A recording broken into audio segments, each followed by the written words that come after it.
Welcome to Real Life and Real Love. I am Sarah Michelle and I'm a sex, love, and intimacy coach. Today we're going to be talking about alternatives to traditional dating. A lot of women feel like they either have to be in a relationship that's moving towards commitment or single, and there's not a whole lot of other options, maybe hookups. But we're here today to talk about arrangements. Before we do that, you want to introduce yourself, Hayley? I'm Hayley. I am a Kiwi living in Australia and I am a stylist. I've worked for a lot of very interesting companies over the year after being a graduate of fashion, and I now help women create the confidence in the wardrobe they want and communicate the message for themselves. When you wear a good outfit, you feel incredible and your day is amazing, but also to achieve their goals. So if you wear particular outfits to particular settings, it's going to be advantageous for you. Yeah. So how we came up with the topic today was Hayley and I were talking, and I've had arrangements in the past. So I'm going to be sharing a little bit today about the different arrangements that I've had and why. Because she was sharing with me, she's like, it must take you so much confidence to have an arrangement versus, or even to have like a hookup or whatever, which I honestly haven't had a hookup. I'm not that, I don't know how I want to say it. Like I don't want to say I get too attached because I can have an arrangement. I can't open up that quickly. I just can't. Like, so the arrangements that I've had two, and they've both been with people I was introduced to through friends. And it's not like the one guy I only knew like maybe for a few weeks or so before we started doing anything, but it was more than a couple hours at a bar or something. And then the other guy I knew for at least 6 months, if not more, before anything happened between us. But so let's talk about this. So what is an arrangement? And that is basically anytime I think of it as like setting up a contract. You're not actually writing out anything, but that's what I come into it with, it very clear. I usually use my journal. So I get very clear on what I want and what I want to do and what I'm open and available for. Now, there's actually websites out there that will help you connect with other people who want arrangements. The one that I'm thinking of, and I have used, not with success, but I have used it, is Seeking Arrangements, and it's actually seeking.com. If you want to look any further into that, I'm not like an affiliate or anything like that. But what it does is it helps you basically put on there, it's a little different from an online dating profile because it's more like a resume. It's not about past experiences, but it's more like a job offer, really. It's like proposing what you're available for, and then people can see it and they can say, oh yeah, I'm up for something like that, or no, I'm not up for that. And if you were to do arrangements, can literally be anything. They do not even have to be sexual. So if you're just like, I have a bunch of female friends and I'm good with my life right now, I'm focusing on my career, or maybe you just got out of marriage or something like that and you're focusing on your children and kind of just like taking care of family life, whatever, for whatever reason you aren't looking for a long-term committed relationship, and maybe you don't even want sex or anything like that, you can just put out there that you're looking for someone to go to dinner with once a week so that you can have conversation or practice dating with that sort of person. There's definitely, if you were to go to a website, there's definitely a lot of older men on there that are looking for women who are willing to just go to the casino once a week with them or sit down and have dinner because they want the conversation and they want the attention and stuff, but they don't necessarily need the sexual side of it. You can absolutely go all the way into the sexual side of it. You could do arrangements, could be like sugar baby, sugar daddy arrangements, where money is being exchanged. And they can be for people who like have alternative relationship styles and stuff like that. So maybe you're polyamorous and you're looking for another person to be part of your group, or you are like maybe you're into some version of BDSM, and so you're looking for a specific style of partner that's ready for something. You can do anything you want. And that's what I love about them, is because it feels to me almost like going to the grocery store, or maybe I should say a department store. That'd be a little more fun than grocery store shopping. But like you literally just get to look at everything on the shelf and like pick the pieces you want and leave the rest. Yeah. And I found it super, super freeing. So one of my favorite arrangements that I ever had was with this guy. And I do like the masculine feminine dynamic. So normally the masculine leads in a relationship. But because I wasn't actually in a relationship with him, I did the leading because it gave me the safety I needed outside of the relationship. Does that make sense? Mm-hmm. Yeah. Yes. Um, so I let him know what I was looking for. And basically what I was asking for was, I want to get dressed up and I want to be taken to a nice dinner and I want good conversation. And then we can go back to my place, cuddle, have sex. I want you to spend the night because I want to be held. And then you can get up and go in the morning. And he was totally cool with that.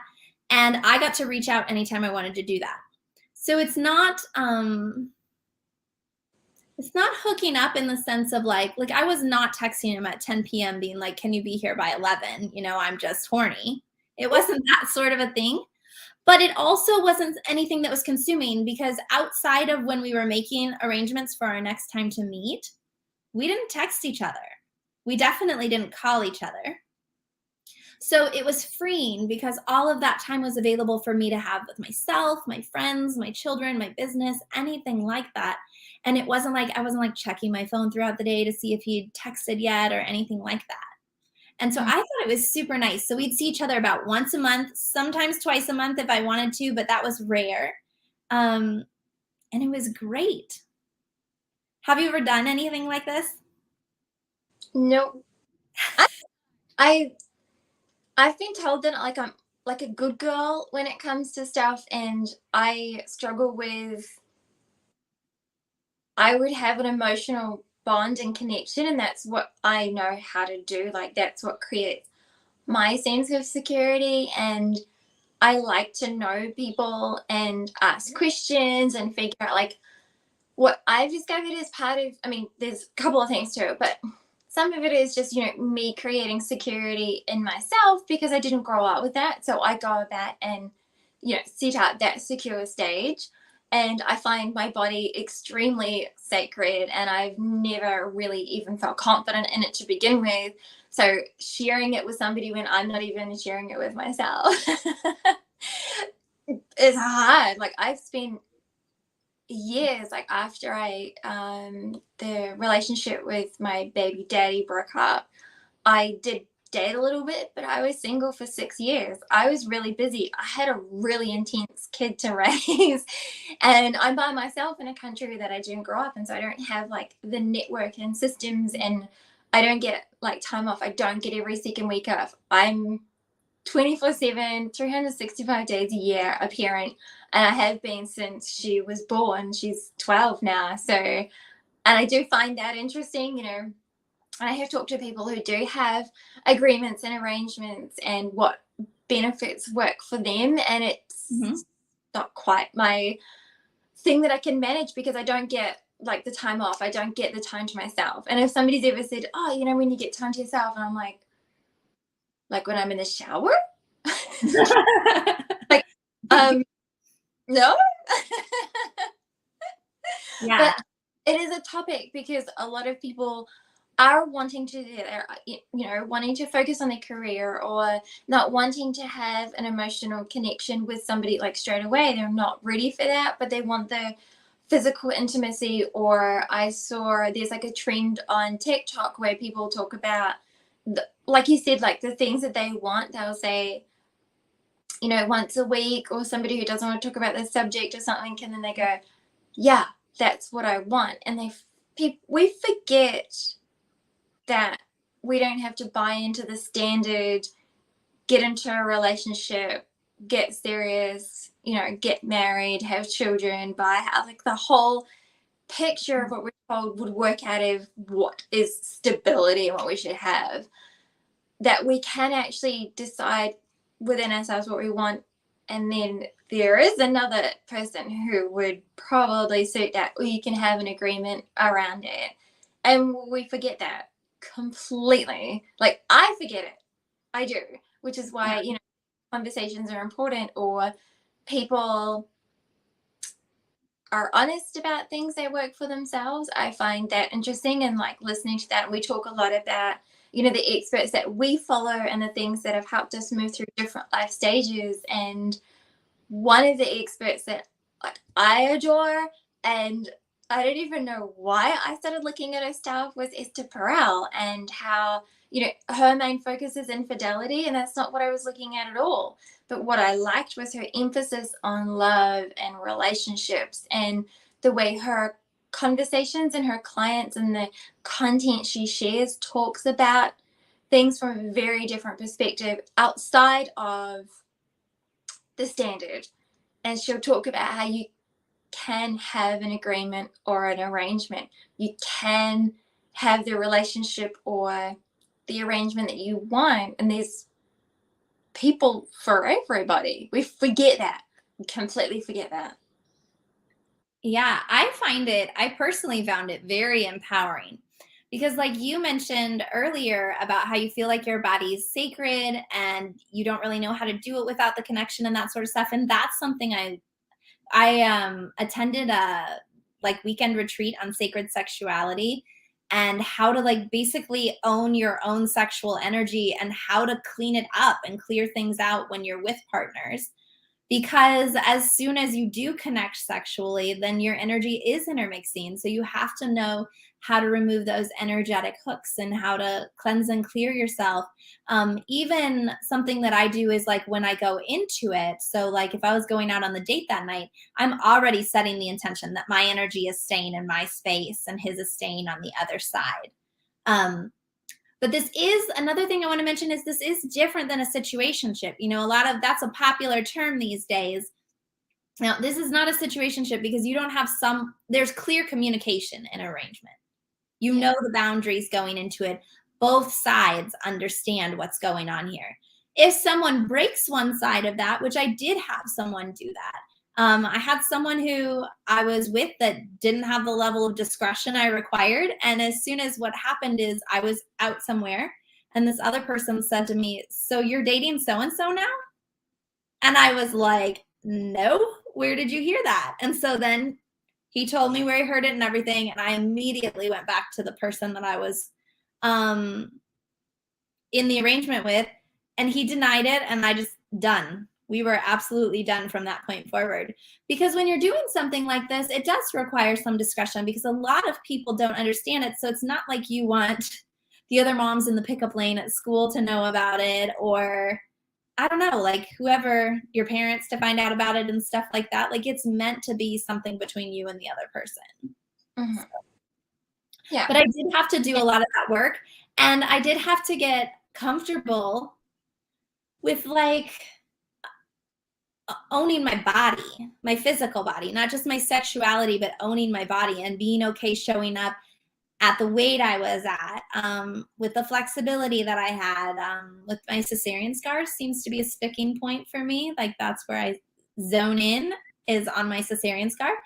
But it really gave me the opportunity to work through that stuff. So if you're going into this in a conscious way, you can do that. Now, it's not like a relationship necessarily. Like I wasn't working through it with that person, but when I was away from our time together, then I would reflect and I would do the inner work and stuff. And I felt like it was really helpful. I really enjoyed it. And I would be open to doing it again if the timing were right. Mm-hmm. I do know too, the first way that I even found out about it was I do a lot of spiritual coaching. So it's very common for people to come to me and talk about, you know, soulmates or twin flames, karmic partners, those sort of things.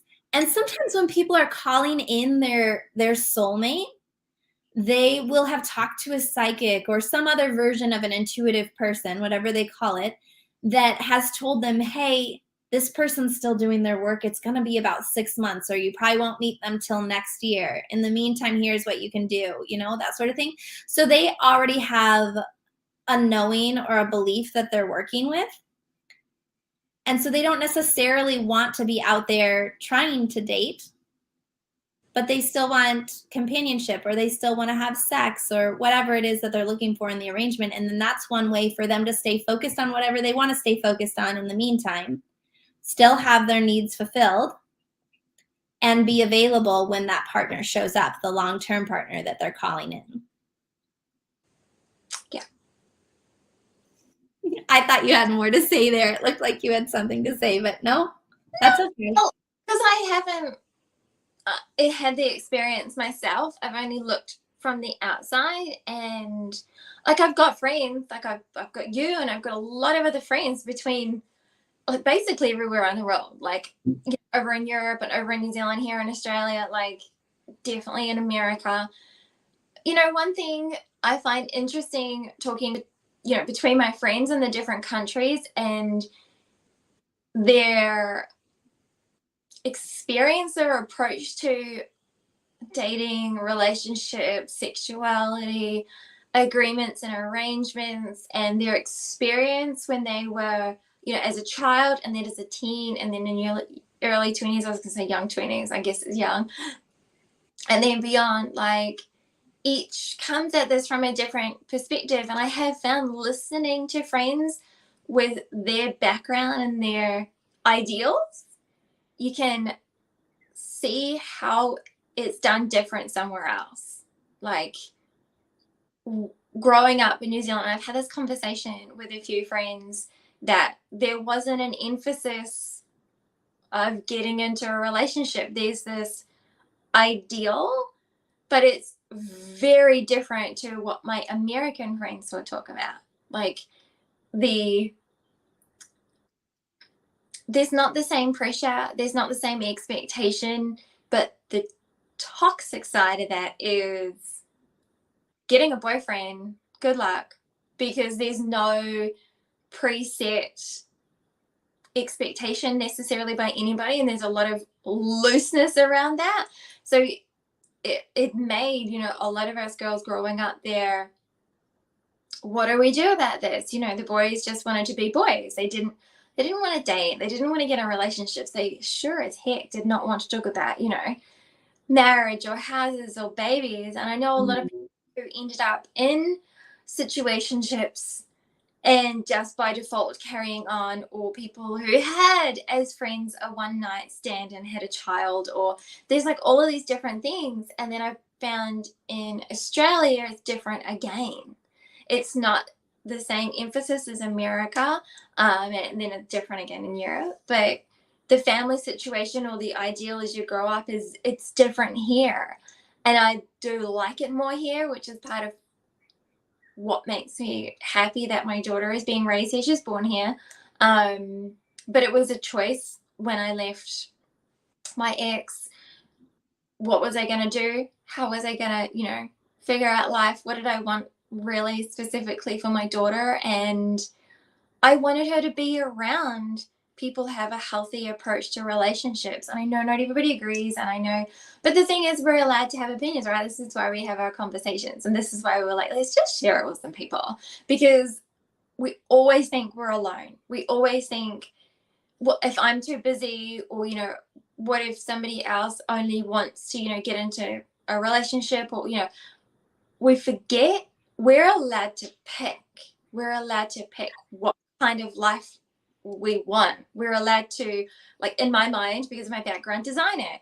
Like, you can design it. You can go out and, you know, you'll journal, do a vision board, visualizations, things that help you manifest and design the thing you want. And a lot of people, just due to their background or however they are, or however they come at this, I don't know the words, don't think of it like that. And for me, like, I met the term manifesting, I was like, oh, that's just design work.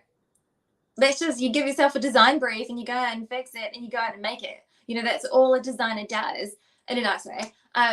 You get inspiration, you go create a collection, like you design it out, you do your fabric, you do your colors, you do your mood board, design board, everything. You then go out and, if it's your own label or you're doing it for a company, you make that collection, or you sell it and then go out and create it and then sell it to people. It's the same thing with manifesting partners, or manifesting situationships, or manifesting, if it's by default, if that's what you want, or an arrangement or an agreement or anything. It's the same thing. You get to say, all right, well, this didn't work out. I want this. because that's kind of where we're at. We're not exactly like spring chickens, like, weird, what do boys want? Like, that's not where we're at. We're at a place where we get to design what we want. We get to pick. We get to, take stock and do an audit of the way our lives function and what will work for us, and then manifest it. Like, design the person. Like, do I want a man that is a little bit city and a little bit surf? Yeah. I was thinking about cowboys. Cowboys. I was thinking about how, like, if you have a certain fantasy or lifestyle or whatever, but you don't know that you want that forever or whatever, like, that's another fun way to play with it. Yeah. You get to pick, and we completely forget that. And it's not, what's the word? Like, when you sometimes feel like, and I come across it of like the audacity to think that I would be able to pick characteristics in another person. Like, is that,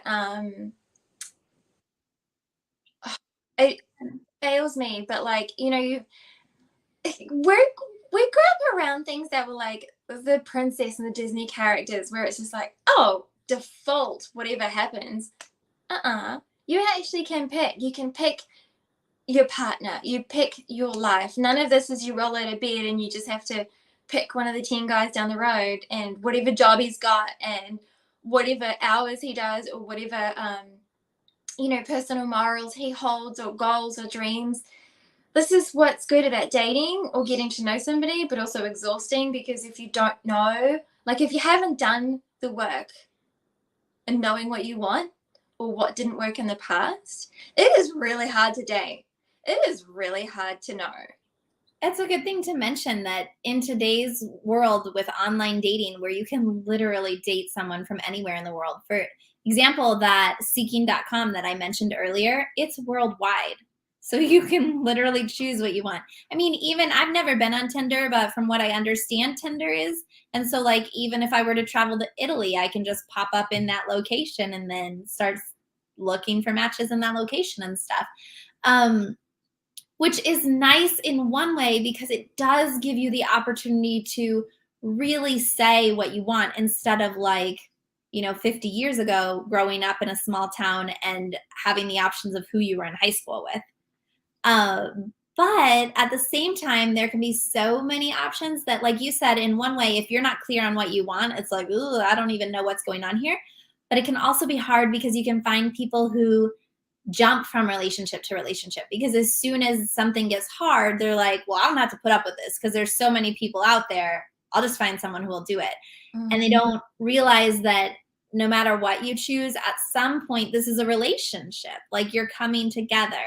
Everything's not going to be 100% your way or 100% perfect. So that has been talked a lot about, this availability of so many options.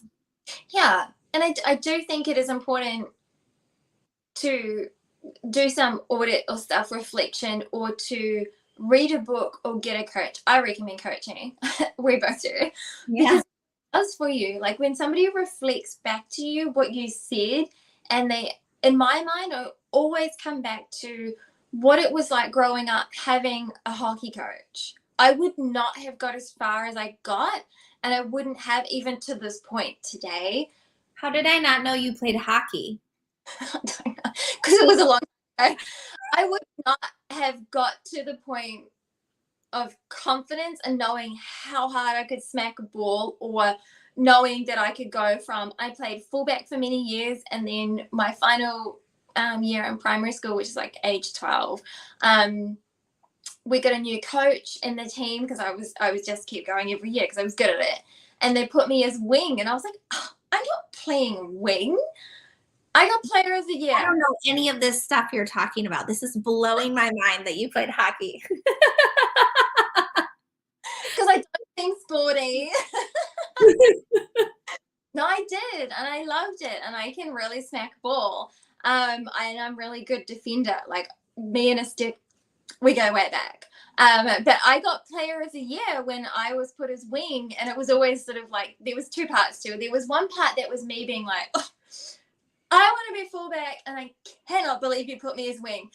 Watch me nail this. And then there's a part of me that also had a coach that fully believed in me because I'd played fullback ever since I could remember. Like, I didn't even know when I first picked up a hockey stick. My mum played hockey, and so I was like, me too.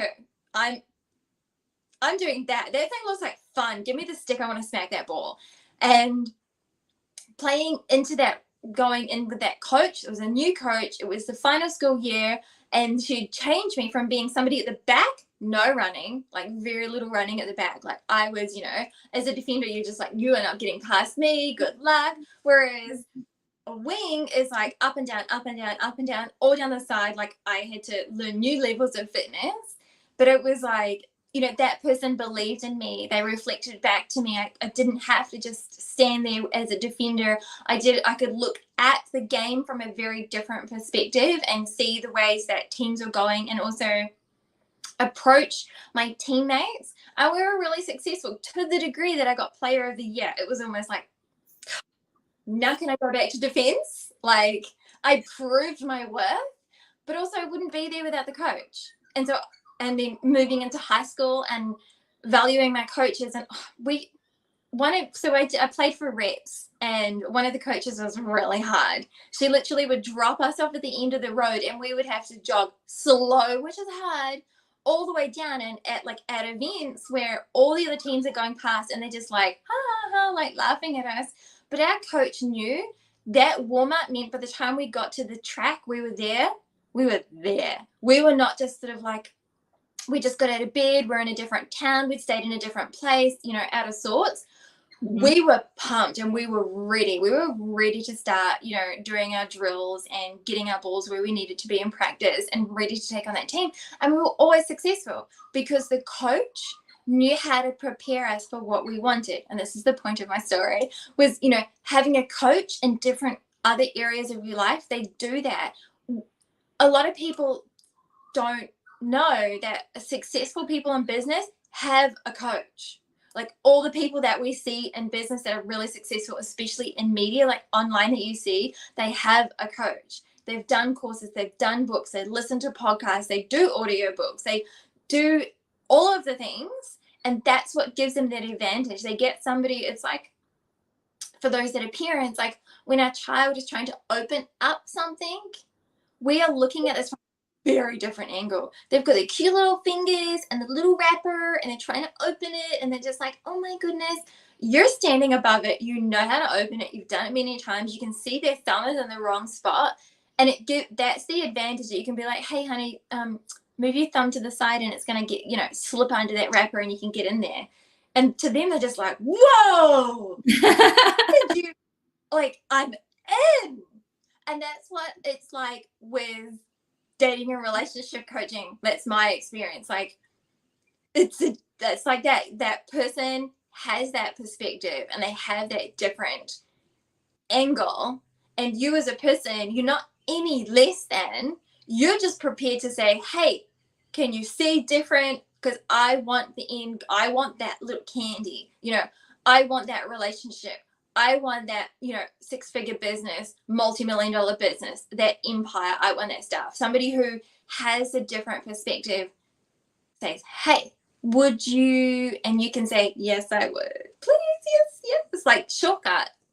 When I did my first arrangement, I had a coach at the time that helped me through it. I didn't hire the coach for arrangements. I was doing some mindset work and some other things, and we were talking about dating and relationships and whatever, and she was the one who brought it up. But it was very helpful. It's very helpful no matter what style of dating or relationship you're going for, to have someone there to help you. I actually had someone hire me. It had to have been over a year ago. And she had just broken up with this guy for the second time. He had technically broken up with her, and he really hadn't been so great about it. He had gone back to his ex, and he had just kind of blown her off, really, because they weren't in the same city at the time. And she was just having a terrible time with it. And so that's why she hired me. She said, I need to find a way to move on past this, and I need to find a way to find a purpose in my life, because I've been focusing on just making enough money to take care of my family, and I'm getting too old for this. I need to know what makes me happy. Yeah. And through that process, working through that breakup, then she decided she wanted to start dating, right? And then we worked through the dating process, and there were things that came up for her. And even though she'd been married before and she'd dated lots of times, she had pretty much just dated with whatever knowledge she had grown up with, whatever her parents had shared or society had shared. So I do remember at one point 2 guys being interested in her and her being like, I can't do this. I can't do. I said, are you committed to either one? No. How long have you been talking? And we're walking through it, but she needed that person standing there reminding her, like, you can do this. You get to do this. You're not hurting anyone. As long as you maintain open and honest communication, you're free and clear, which is another thing I thought of earlier when you were talking about working through an arrangement helped me work through codependency issues, because I had to remember to stay in my lane and not worry about what was happening to their feelings. Now, that doesn't mean I was going in intentionally being destructive or neglecting them by any means, because like I told you, there's open and honest, clear communication. But then beyond that point, they take responsibility for themselves, and I don't take responsibility for it anymore. So anyway, with this lady, then she kind of decides on one of them after a while of dating, and then this other guy pops in and he's like way younger, and she's like, I don't even think I could. He's so much younger than me. I never have. So we talked through it. She decided to do it. He was in the picture for like, let's say 2 weeks, and he was just really fun, random sex for her, like stuff that she's like, I would never want this long term, but I'm glad I had the experience and stuff like that. And I love doing that as a coach, like being there to support women and help them explore their lives, like explore their bodies and explore their sexuality and stuff like that in whatever way they want to, and reminding them, like, so many of us feel like if we choose something, we always choose that thing. Instead of being like, I can choose this now, and as soon as I have new information, I can change my mind if I want to. And so reminding them it's okay to test this out and decide against it and step back. It doesn't mean you failed. It doesn't mean you're a bad person or you're wrong or, wasted time, whatever these things are that comes up. It's like, it's just all part of the experience, and it's okay. Yeah, and it's professional support. Somebody who's like, your friends and family and work colleagues mean well, but often they're coming at this from their perspective, to their experience, and also their emotional wants and needs for you, which is good, but also it can be a little bit caging in of who you are. And if you're, in your 30s, 40s, and you're wanting to not get back into the same relationship, we need a different perspective. We need experts who have worked with people over many years. Like, I think you've been working with women for 6 years straight, doing this specifically. And that viewpoint, what an advantage, instead of people that have been in your family, been in your circle, been around only what they know of you. That's what creates that, that 5 people, surround yourself with the 5 people that you most want to be like, and, the smartest person in the room, et cetera, et cetera. It's real. Like, if you put yourself in different situations, you can be a different person, which means you can have a different outcome. And that's what coaching and these conversations invite you into. You don't have to believe in what we're saying. Like, in this conversation, anything you read online or having a coach or a book, and it's meant to be the mark of intelligence, a person who can entertain an idea without specifically believing in it, like attaching, something to it. And for some people, like your experience and others, it's a form of growth, and a growth of emotional, psychological, and intellectual intelligence to experience another person, without needing to be codependent on the situation or the outcome. Or, a lot of us are like, what do they want? What are their long-term goals? Like, I remember I dated a guy and I asked the standard set of questions that I want to know, and he had no long-term goals. And I was like, wait, what? He'd been in his role and his job for 20 years. And I was like, so, and you've got 2 children. but no goals. He was And kind of I coasting. hey, So he was kind of coasting, just kinda, and it took me back a little bit, but I've exposed myself to enough information and enough coaching and enough confidence within myself to not be like, well, didn't give me the answer I wanted. So from that point forward, I was available for something potentially different. He wasn't looking for the standard and he didn't give the standard answer. And that was an opportunity to see things differently. And, I can take that conversation to one of my friends who's a professional and be like, hey, what do you reckon? And that gives that outside perspective because at the moment I don't have a coach. And that's the way we grow. When we have that support, when we have that somebody who's a bird's eye view, especially somebody who's a professional or somebody who's a coach, and it's not bad or embarrassing to want different, to step into a different zone, to hire a professional who's going to help pull you forward. It's not embarrassing at all. And I think there's sad stigma around like self-help and how, you shouldn't need it except whatever. yeah. Like, it's hard to respond these days. Like, back when we first met, there was a lot of people, bagging on self-help and stuff. And now there is the odd person that brings it out, but it's still like this crunchy conversation people will often have. But if you don't help yourself, who's going to help you?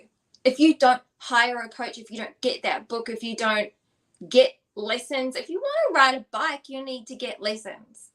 It's the same thing, only smarter, because how much time and effort do we spend within ourselves and in relationships and want it to be better? It is so smart to hire somebody to help with it, to expose yourself to the information. Yeah. And wanting to like hire around relationships just makes so much sense because how many people wing it and they're paying for it in the end either anyway. They're either paying for it in their time and energy and misery, or they're paying for it in counseling, or they're paying for it in a divorce. Like the statistics just aren't good out there. So don't you want to give yourself the best chance, right? Yeah. Taking that time to get to know yourself. Most of the women I work with have been divorced before. And so they are not wanting a repeat of what happened. And that's really smart because if you talk to a lot of women who got remarried, a lot of them get remarried. Now, my information might be a little skewed because I'm talking Midwest here in the United States, okay? So this is not like statistics worldwide. This is experience. But a lot of them are getting remarried within 2 to 3 years. And that person that they remarried to is like a step forward, but it's not someone that continues to grow forward with them. So they end up getting upset again at some point down the road, but now they don't want to leave because they remember the pain of divorce before. They don't want to be the person that has more than one divorce. Maybe they have children from both relationships. They have all these reasons and now they're really stuck. They felt stuck in the first marriage, but found a way out. And now they're just super stuck. And it's like, you don't want to do that. You want to take the time to get to know who you really are. And these arrangements can give you that ability, whether it's you stepping into the arrangement and saying, okay, so one of the arrangements that I did was I wasn't ready to be in an actual relationship, but I still wanted to play with polarity. So part of my manifestation process was calling in someone who wanted to hold the masculine pole so that I could be in my feminine and play in that polarity. So you can choose arrangements like that are going to help you grow in a certain area. Or like I said, sometimes if you want an arrangement that's just like, so that it's not taking up your time and energy, that gives you the space to do that self-discovery and to heal and to take care of yourself and all these things you need to do to get into a really good place before a relationship. But then this also takes care of any of those physical needs. And maybe, I don't know, it'd be interesting to ask this question. If people who have touch as their top love language would be more inclined to do something like a an arrangement, because I know it's my top love language, and I know that's one of the hardest parts about me when I'm single, is like, how do I get that need fulfilled? And I've learned different ways to do it, but at the end of the day, nothing replaces that intimate touch. And even being in an arrangement doesn't completely replace it, because you don't have that like romantic intimacy and stuff. Like, you obviously have sexual intimacy because you're having sex, but it's not like that deep connection. There's no spiritual side to it. I suppose there could be, I've never called that in, but I suppose there could be. You could call in someone that you wanted to practice tantra with or something like that. Definitely could. Yeah, you could do whatever you wanted, really, right? That's what we've been talking about. So, yeah. It's okay and it's normal, and you can get support to do it. And it takes all different kinds of people. There's not just one template for everybody to go and live their life and be happy. And you can have arrangements and agreements. All my friends have. Like, everybody I know they have an agreement with somebody, or, at different points in time, but normally it's one person at a time. And they get their needs fulfilled while being able to focus, and they know emotionally and intellectually what this is. And so it gives you a sense of confidence and power, not over that person or the situation, but that you are in complete control of your life. And it can help you, not, what you were saying before about the statistics and people that go into that next marriage. And that's why a lot of second and third marriages fail, because it's a default pattern that people go out and recreate. They'll spend time, and I know time is different for everybody, because time really is just a tool, and we need to refocus on what time is. It's not a thing that just ages us and we die. It's actually a tool so that things can be arranged to happen. And people will spend like 2 years post marriage and then be like ready to get back in. All they've done is maybe date, and that's it. So you as a person haven't specifically grown. You haven't had like my hockey coach. You can do better. You can change position, although position could definitely be something you could teach people on. The people that are successful in their second marriage or long term, like everything, because I myself, I'm obsessed with how things work and patterns and communication and mastery of understanding something. I call them mini obsessions, because I've learned everything I possibly can and then move on. And everything I've ever looked at in this category, the people who are successful hire a coach, go to retreats. They, look at things like Catherine Woodward Thomas's books about conscious uncoupling and calling in the one. They will do the work. They will not just break whatever relationship, whether it's marriage or what have you, date for like 2 years, or find yourself, date, then get into another relationship and expect it to work. Yes, this helps, but it's like washing your car. It almost gets dirty again, because it's the same car. You just change like the layer on the outside. Whereas, finding deep support, expecting and designing change like on a really deep level, and that's what coaching does. It pulls you out. Somebody reflects back to you what you just said. You're like, yeah, I just said that. That person helps you then create a neural connection in your brain that is completely different. Whereas friends and family and colleagues, they do love you, but most of them don't understand neurology and biochemistry and all of that stuff. I'm not saying all coaches do either, but coaches who are good in their game, they know what they're doing is they're restructuring the way that your brain works. Like, I always remember how a thought is like a car driving down a road. And if you drive down the same road, it creates a well-worn track. And sometimes you will go out and you'll lay the tarmac, and it's a permanent highway. And this is where your thoughts go down really easy. And that's the neural connections in your brain. And when you want something different, it is really hard to turn off the highway, because over there's like a ditch and there's some, grass, and there may be some animals. And so if you accidentally go off the road a little bit, it's really bumpy, car might flip, some stuff might go on. And if you're by yourself, you're like, what am I doing?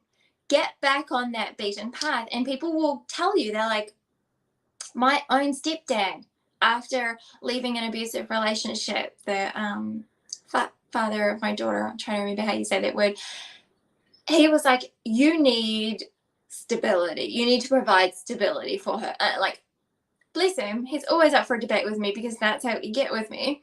I was like, oh, really? What is that? And he's like, you need a man in a house. And I was like, looking at a man who's in his third marriage, it was to my mom. They're still together now. That was many years ago. But I was like, okay. I don't feel like that's the solution. If that was the solution, that relationship would have worked. And, he means well, which is why it's a friendly debate. And we had the conversation, and I had been struggling as a mom. My daughter was not sleeping for the first 10 months of her life, and I couldn't work out. And I was a wreck. Mm-hmm. And it took 2 experts to see what the problem was. My first doctor tried to put me on antidepressants, told me, I was in postnatal depression and a bunch of other stuff.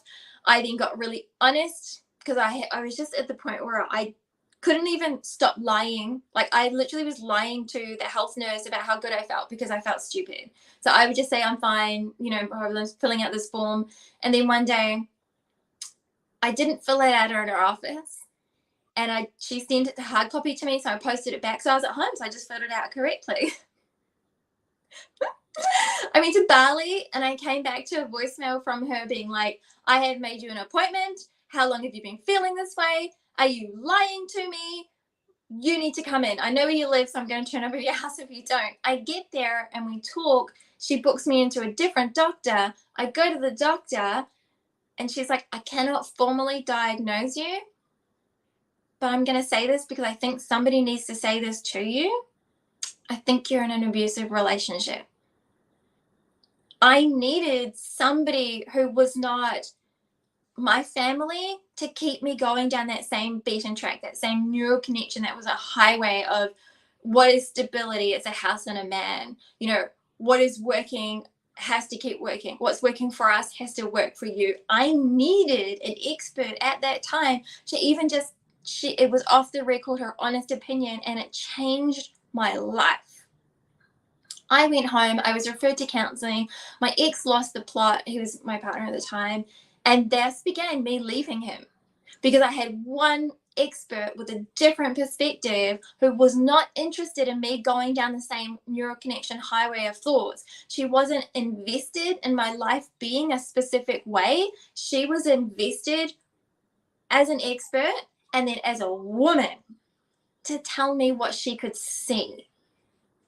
And from that point, I didn't get the help from her or from the psychologist that I was recommended to go see, and everything blew up, and I even ended up moving country.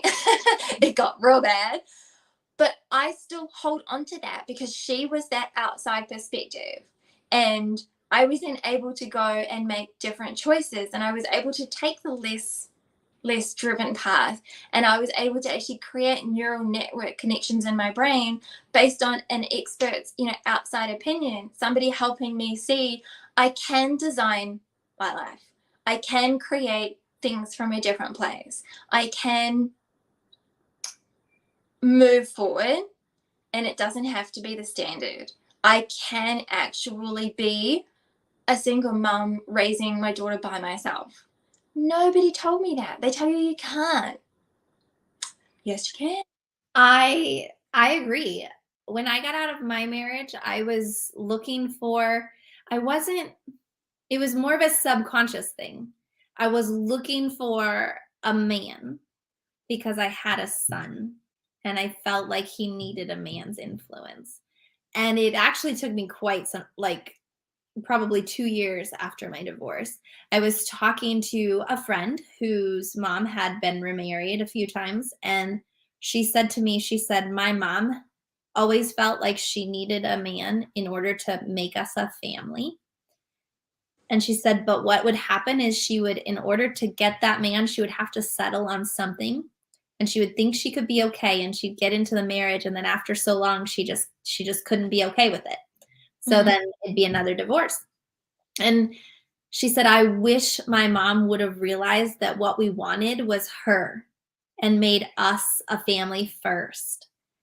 And that totally changed things for me. Like, even as a dating and relationship coach and stuff, I didn't pick up on myself having that pattern at all because it was in my subconscious. My friend picked up on that and she said something, and it has totally taken the rush, the urgency of needing to be in a relationship or needing to have the perfect guy or whatever, because I had like these two fighting beliefs. I had this one belief that I needed to be in a relationship with a guy so that my kids had someone, but I also had this belief of, I know my soulmate is out there and I want to create that connection. I want to intentionally manifest this from the highest version of myself that I can, so that I don't manifest just from where I'm at right now and then in 2 years be like, well, damn, I could have done better. I could have asked for more. You know what I mean? So, Mhm. yeah, I think that's a really big thing, learning about that. Yeah. And so I'm going to go back to it again, but this is one of the things that I think is really beneficial about arrangements is it gives you that time to explore, have your needs met in a way that you're creating so you can make sure it's safe, whatever it is. Like I mentioned, that with my one arrangement, it was always at my house, never his. We didn't even drive together. I would meet him at the restaurant and then he would come back here. Not that I ever felt unsafe with him, but I always had those boundaries set the way that I needed them to be so that it was literally just fulfilling the needs I was asking for from the arrangement. And then there was no other worry around it. And you are good with boundaries. It's one thing that I love about you, and I think the world needs to know, especially because you're such a good coach, but you actually help women understand their boundaries. Like the times that you've held my heart when I've been a crushed person, and you've taught me to have healthy boundaries, to not have my armor up, which I always know how to do, self-defense, or Mm-hmm. be so raw and vulnerable. I feel like I'm an open wound. You help people, even myself, understand healthy boundaries. And I think that's I so to emphasize. That's like one of your skill sets. So it's like the first thing I ever remember after your name or what your face looked like when we were doing the coaching program was the boundaries that you set on a specific ask on a Facebook group post. And I remember thinking, can you do that? I love that. I think it comes from my human design type being a manifester, and we're meant to like inform and initiate and stuff. And so I've learned how to like be very clear. But yeah, I appreciate you pointing that out. I do feel very good with my boundaries. And that was something I was just helping my daughter with the other day. She's having this situation where a friend, someone she cares about, doesn't want to ruin the relationship, is not respecting her boundary. And her thing is she said, yeah, but if I tell her to stop it, she says to me, why are you being mean to me? And I was like, time out. Like, because can you hear, like, as little kids, they're 9-year-old girls, 8, 9-year-old girls, whatever, like, that's fairly harmless. Ella can learn through this experience. But can you imagine if she took that into a partnership, like as an adult, and she goes to set a boundary and her partner says, why are you being so mean? Like, that's manipulative at that point. And then we're talking about potentially being in an abusive relationship. So I was like, no, we got to stop this. And so I explained to her, like, you're allowed to set your boundary. You're allowed to say this. And if she comes back to you and says that, you don't have to feel bad about it. But I did explain to her, like, you don't have to be super cold about it either, like you can, and we talked through different ways that she could say it so that it didn't sound so abrasive. Mm-hmm. Because she does like the other person and she does care about the other person's feelings. But again, that goes back to just being a good communicator, like taking the time to think about your feelings, the other person's feelings, and how do I want to say this? And also being willing to like continue to listen through the conversation. So if you say something and then their body language or their energy or their words shift and you know that you've said something, you could say, my intention wasn't that. Or, like, did that make you feel something? I can tell something shifted. I was trying to say this. Maybe I should have used different words. And then you can start discussing it, but I do care very much about boundaries. And maybe that's why the arrangements came a little bit easier to me than they could to someone else's, because it is I felt very in my power because this is going to sound terrible, but I'm going to say it. Okay. So I walked into it with the energy of like, why wouldn't he want to be with me? Why wouldn't any man want to choose me? And so it was like, no, I can set the boundaries. If he wants to meet him, he'll be here. And I also didn't take like rejection. I mean, he didn't reject me initially, but when it ended, and we didn't like argue or anything, but we didn't formally end it either. Like I said I didn't want to go out somewhere, and then he just never ever followed up with me again. So he was clearly upset about that. But like I didn't take that as a personal rejection. I just looked at it like, oh, well, this arrangement must have come to an end, like it wasn't supposed to be an emotional investment like a relationship is. Yeah. Well, do you have anything else you want to share before I close? The only other thing would probably be, we just touched on like 2 seconds when you mentioned for Ella in that conversation, if she takes that into a relationship and the guy, she says something and the guy says that's mean, and then your comment about that's potentially an abusive relationship, I think maybe we could even probably have this as another topic, because a lot of people, and even the law, so I don't know about American laws, I just know about Australia and New Zealand laws and about relationships and what's qualified as abuse and what's not. And I know from my own experience with my ex trying to pull some swift stuff and putting me and my daughter in a horrible situation in a country that we weren't meant to be in, that abuse is not always what somebody thinks it is. And we probably should have another conversation about it, because a lot of people will physical abuse. Like I have turned up at a police station petrified to go home because I thought my ex was going to take my daughter based on his threats. He called me, he threatened me. It wasn't in the text, so I didn't have the proof, and the police turned me away Friday afternoon, and I didn't want to go home. They turned me away until I could get in front of family court on Monday morning. And I had never done anything like that in my life. And I remember standing there thinking, what do you mean because he hasn't hit me, I just have to go home? And their only response was, and I mean, I know the situation and I understand the angles, but I know, their view was like, look, if he turns up, and I was like, this is what I don't want. I need help. Like, if he turns up, just tell him he's trespassing, he has to leave, and then you can call us. I was like, that's too late, right? Like, me going home to where I was living was in the middle of nowhere, which is why I didn't want to leave town. Like, I just finished work and had all the threats. Like, he threatened me while I was at work, and it just became this.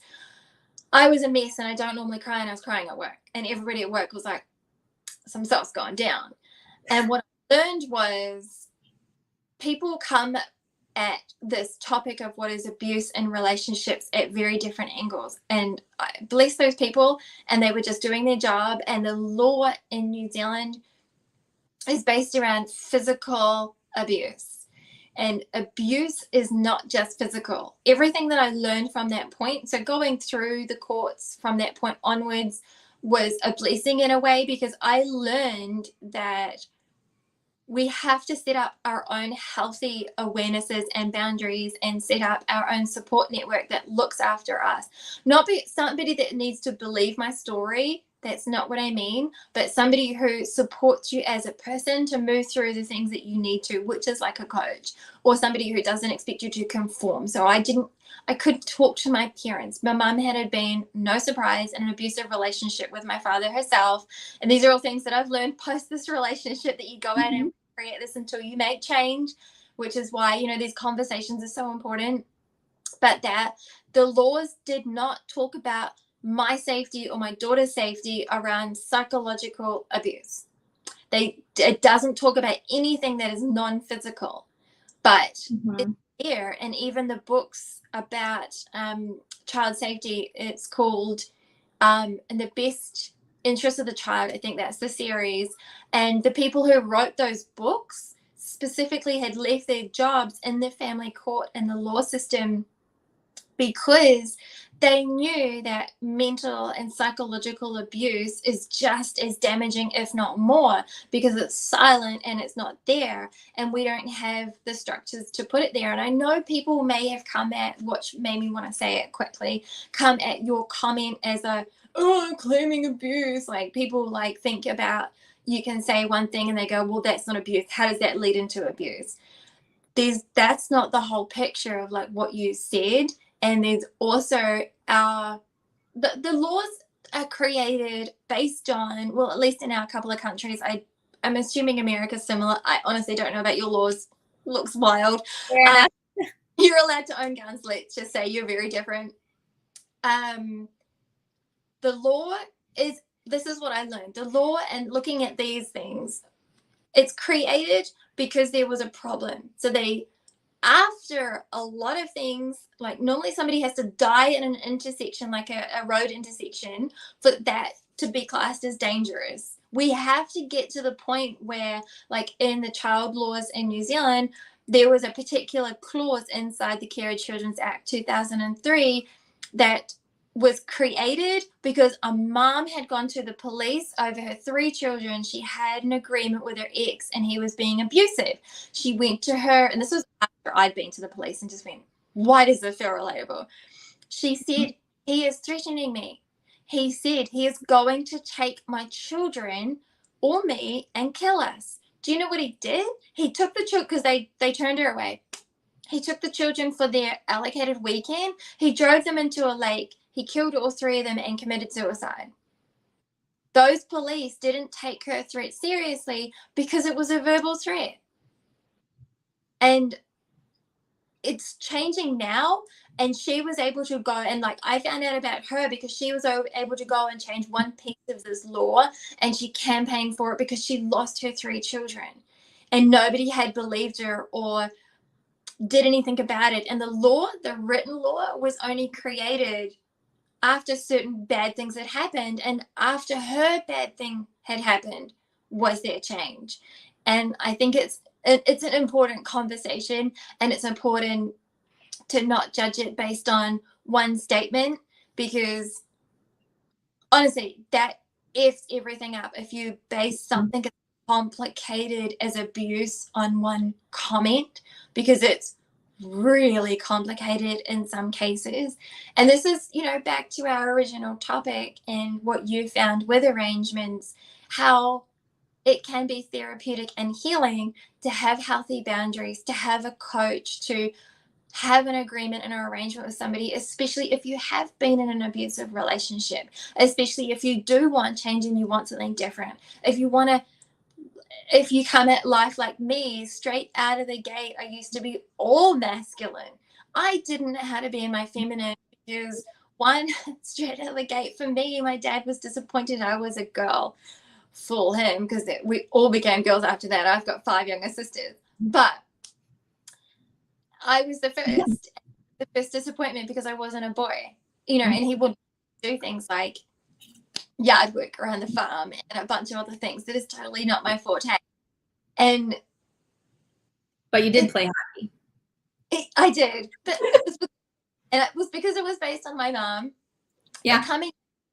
the way, and you know, I grew up on a farm and I lived in a very remote town, and both my parents worked in the dairy industry. My mum worked for a cheese factory. My dad was a farmer. Mum was on the farm first as well. And I came at everything from such a masculine angle, and it was so hard. And I had to, the only way we can learn, how do I say this? You mentioned this the other day in a private conversation about, we think that healing we do all by ourselves and then we can step into a relationship and it's going to work.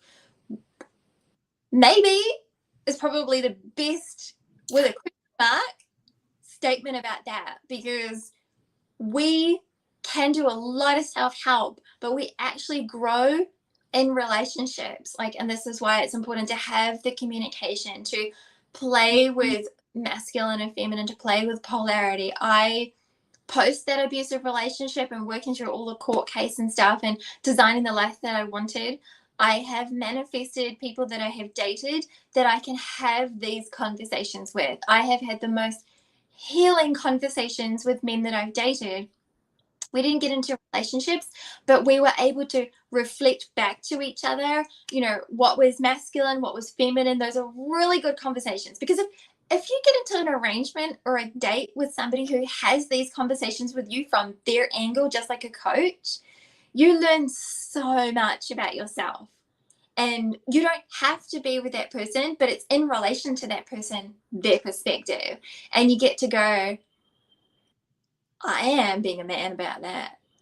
And it's contradictory because I'm standing there in a dress, heels, pink lipstick, totally girly. And it's like this, like you say, like it's a knockout of values on that. And I learned in those dating, we knew our dating agreement. It wasn't an arrangement, but we knew we were dating and that we weren't going to work out. So we dated, and then we ended up having just play dates because we became friends. So our children started having play dates and we just became friends, and we would have these good conversations. And I think it's important. I think it's important to have these perspectives and to, I always just want to say, design what you want. Like, that's just my languaging, because I come from my background and I see things like that. I see one of the coaches that I had a few years ago said one of my primary gifts was beautification and systemization. So I see things in the exact order it needs to be in for it to work. And it may seem like I see the beautifulness in the chaos. And for me, that's just designing it. Like, that's, you know, seeing the mess on the floor. I'm just designing what I want it to be. And we can do that with our bodies, with our self-confidence, with our emotional and intellectual and psychological pieces and energetic bodies to us. And we do that with relationships. And do you know what? Men do it. Men do it. They don't just go, oh, I'll just like any girl. They're like, no, I want big lips, blonde, boobs. Like, they have a design list. That's a design brief. That's what that is. Yes. But we don't allow ourselves that. We don't go, I like blue eyes and blonde hair. You know, we just think, wait, I have to go for the tall, dark, and handsome guy. I have to go for the 6 foot or whatever. Like, if you're really short, 6 foot is intimidating. I dated a really tall man a couple of years ago, and I didn't understand because my brain couldn't comprehend the size difference. He was a tower, like massive. And we were walking along, and I was like, we need to sit down.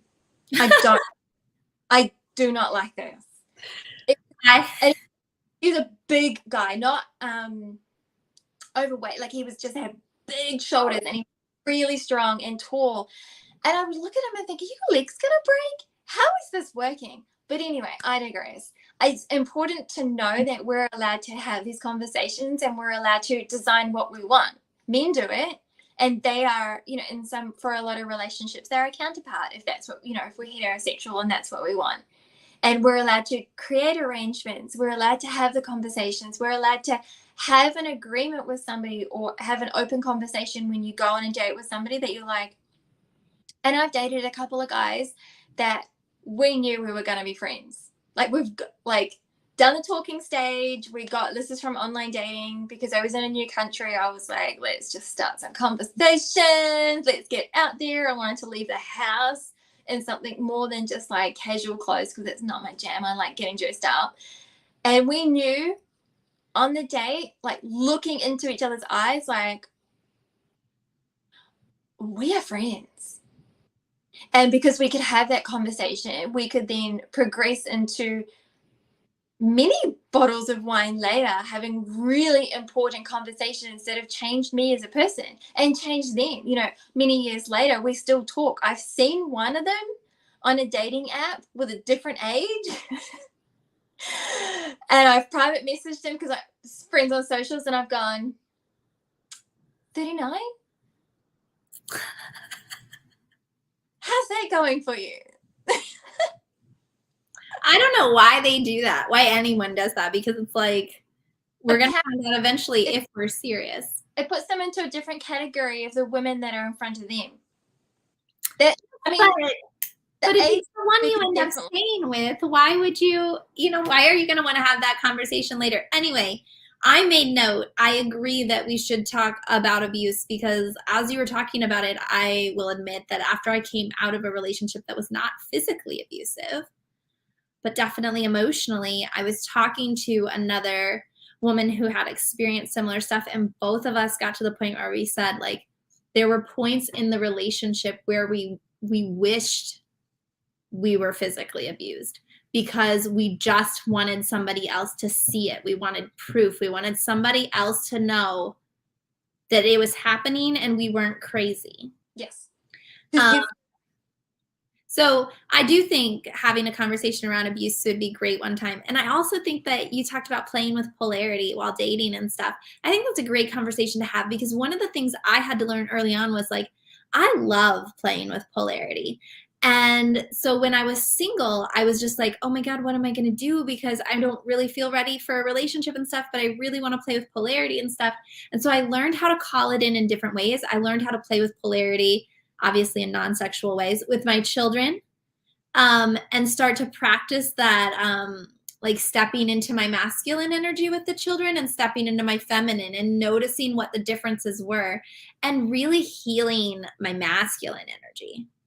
I had been working on my feminine energy for a while at that point. So it was time to, like, for me, when I work on my masculine and feminine, it's like a step forward in one, and then the other one has to come up, and then it's another step forward. It's not like you can just go from here to here with your feminine energy and then your masculine's down here. It's kind of this give and take thing. But I have found that's one of the most fun ways to play with it, easiest ways, maybe I should say, is with my children. And then I feel like, I guess my children are still young enough that I don't know yet, but I'm hoping that it turns into healthy relationship styles for them, because they're getting to play with that energy and understand it and stuff. So as they get older, they'll have a higher expectation than I did coming out the gate.